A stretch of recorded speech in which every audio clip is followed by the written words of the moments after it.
جیسے وہ عقیدہ کہیں گے ہم مسلم ہیں، ہم وہی عقیدہ اختیار کریں، جیسے وہ عمل میں ہمیں کہیں گے ہم ویسے عمل میں مسلم ہیں۔ تلک امت، وہ ایک جماعت تھی، قد خلت، جو گزر چکی، لہا ما کسبت، اس کے لیے وہ ہوگا جو انہوں نے کیا، ولکم ما کسبتم، اور تمہارے لیے وہ ہوگا جو تم کرو۔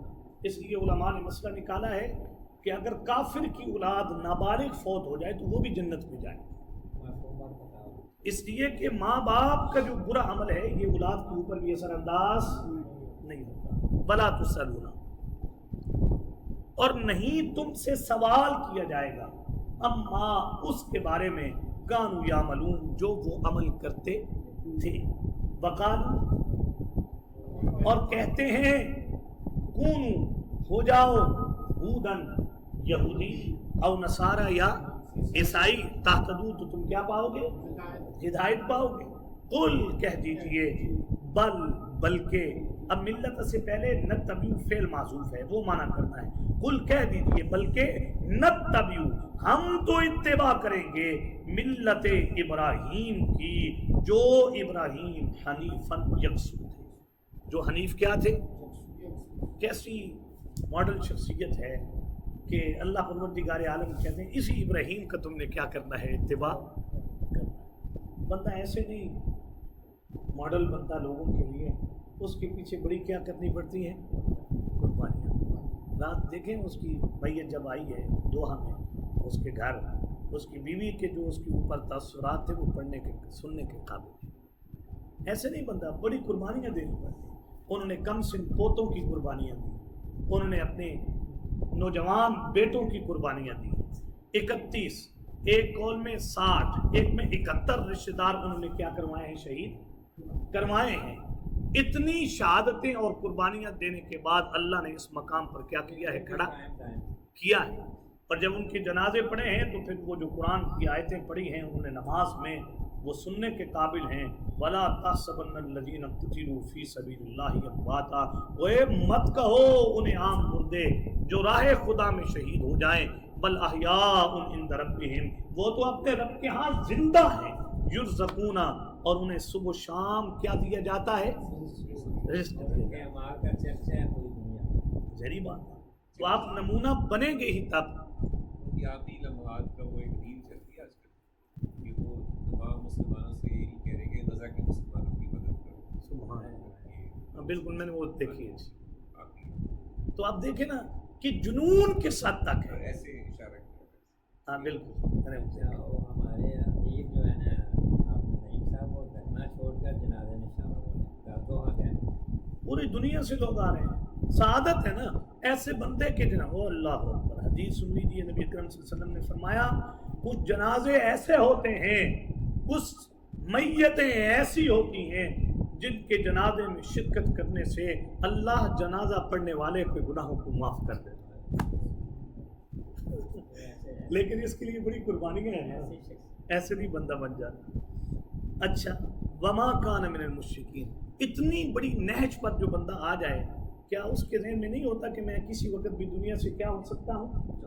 جا سکتا ہوں۔ یہ موت کے لیے کیا بات ہے۔ الذین تتوفاہم الملائکۃ طیبین، جب ایسے لوگوں کی روحیں فرشتے قبض کر رہے ہوتے ہیں، طیبین، تو یہ خوش ہوتے ہیں۔ اور حدیث کا مفہوم ہے، یہ حدیث ہے، حضور صلی اللہ علیہ وسلم نے فرمایا شہید کو اتنی بھی تکلیف نہیں ہوتی شہادت کے وقت جتنی تمہیں چیونٹی کے کاٹنے سے تکلیف ہوتی۔ ہاں جی، اور حضور صلی اللہ علیہ وسلم کا فرمان ہے جب یہ جنت میں جاتے ہیں تو جتنے بھی جنت میں لوگ جاتے ہیں انہیں کہا جائے گا وہ واپس جانا ہے۔ وہ ایک بندہ کہتا ہے اللہ دنیا کی سب کچھ نعمتیں مجھے ایک بندے کو کبھی مل جائے نا، میں پھر بھی جنت چھوڑ کر دنیا میں جانے کے لیے تیار نہیں ہوتا۔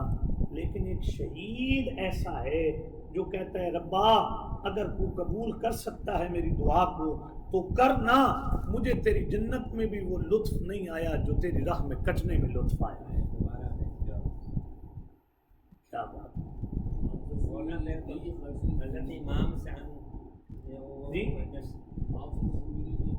جی ہاں بالکل حدیث ہے جی امام حسین صلی اللہ علیہ وسلم کی طرف پورا قربہ اپنی جسر دے کی پڑھو بالکل بالکل انہی کا طرز کرتے ہیں یہی کرتا ہے سب کا دل کا اچھے کدھر تھے وما کان من المشرکین وہ مشرکوں میں سے ان کی جنگ کیا ہے قدس کی جنگ ہے ان کی جنگ کیا ہے بیت المقدس کی جنگ ہے اور اتنے مظلوم ہوئے یہ بیچارے حق گو کہ ان کا پرچم اٹھانا بھی دنیا میں جرم بن چکا ہے قولوا آمنا یہ ابھی نہیں پتہ چلنا جس دن یہ آنکھیں بند ہونی ہیں پھر ان لوگوں کا مقام پتہ چلے گا یہ کیا چیز تھی قولوا آمنا تم کہو ان کی دعوت کے مقابلے میں کہ ہم ایمان لائے ہیں باللہ اللہ پر وما انزل الینا اور جو اتارا گیا ہماری طرف وما انزل الی ابراہیم اور جو اتارا گیا حضرت ابراہیم اسماعیل اسحاق یعقوب والاسباط علیہم الصلوۃ والسلام کی طرف